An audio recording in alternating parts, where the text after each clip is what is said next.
अस्सलाम वालेकुम पाइसियंस, मैं हारिस अज़मी प्रोफेशनल एस्ट्रोलॉजर आपकी खिदमत में हाज़िर हूँ इस हफ़्ते की एस्ट्रोलॉजिकल कैलकुलेशंस लेकर। ये फरवरी का पहला हफ़्ता है, 1 फरवरी से शुरू होकर 6 या 7 फरवरी तक चलेगा। इस हफ़्ते एक ही तब्दीली है, वीनस आपके 12th हाउस में इंटर हो जाएगा, एक न्यू एंगल पर जाएगा।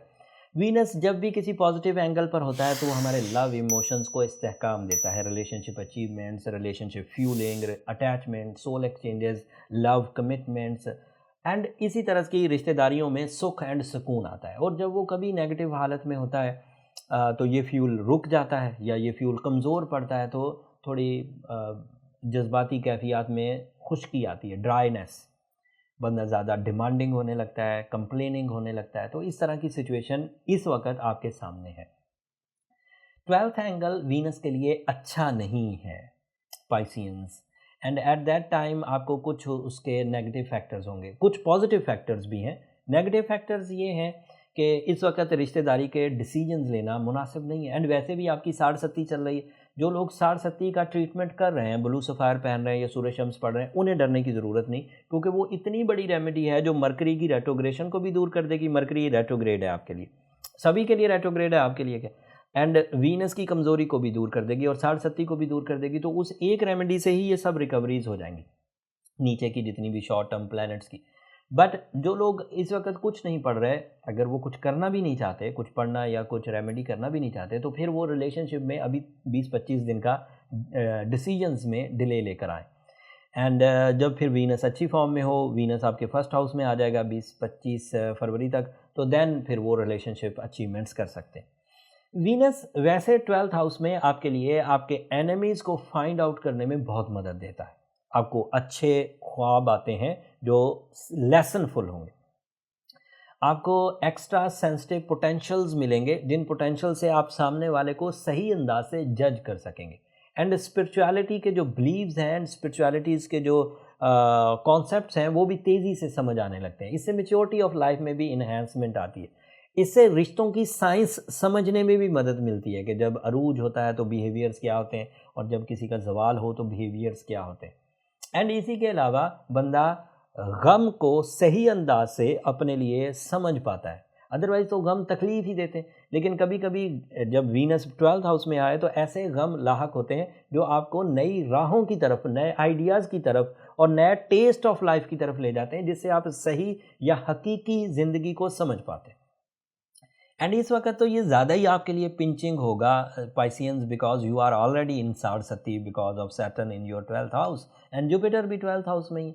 एंड उस चीज़ को या तो ओवरकम करें या फिर इसके थोड़े अभी इसकी लेसनफुलनेस को इंजॉय करें, इसकी जो सबक आमोज़ी है इसे इंजॉय करें। अपने जज्बात में जो मैच्योरिटी है, आप जिस खोल में बंद हो गए थे उस खोल में से बाहर निकलने का, असली दुनिया देखने का ये सही टाइम है। रिश्तों को आजमाने का, अपने और पराये में फ़र्क महसूस करने का, अच्छे और बुरे में फ़र्क महसूस करने का, अच्छी आदतों और बुरी आदतों में फ़र्क महसूस करने का ये बहुत अच्छा टाइम है।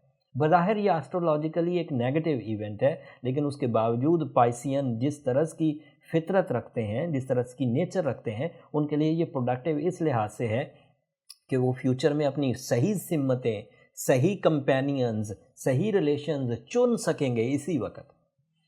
खैर, अपने जज्बात को कंट्रोल में ज़रूर रखिए, डरने, घबराने या परेशान होने की ज़रूरत नहीं है। सदा बागों में बुलबुलें नहीं बोला करती और सदा ख़ज़ाएँ भी सस्टेन नहीं करती। कुछ दिनों की ये ख़ज़ा है, उसके बाद चीज़ें ठीक हो जाएंगी।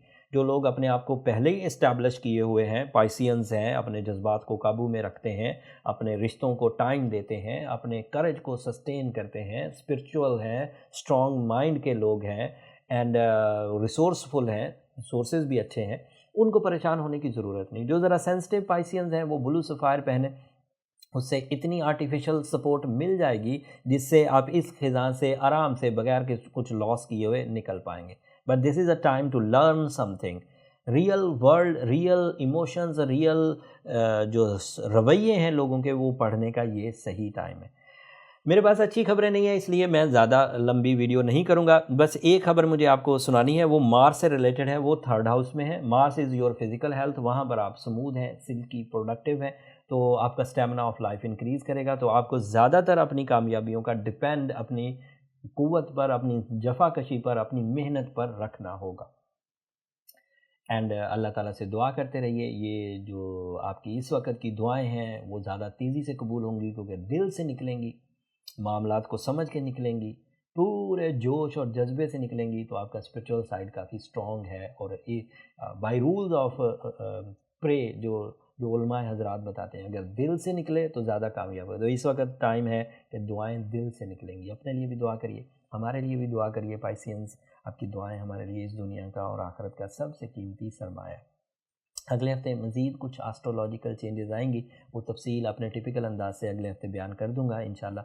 एंड अगर ये कोशिशें पसंद आ रही हों तो चैनल को ज़रूर सब्सक्राइब कर लीजिएगा। आपकी सब्सक्रिप्शन हमारी हौसला अफजाई की वजह बनती है पाइसियंस। एंड जल्द ही मैं ही आपके सामने इसी फोरम पर आपके लिए खुशखबरियाँ भी सुनाऊँगा। अभी थोड़ा सा टाइम ऐसा है जिसको मुझे ज़रा संभल कर बयान करना पड़ा। उम्मीद करता हूँ आप इन सब बातों को अंडरस्टैंड करते हुए अपने राइट एंड एक्यूरेट डिसीजंस लेंगे। अगले हफ्ते तक के लिए अल्लाह निगहबान।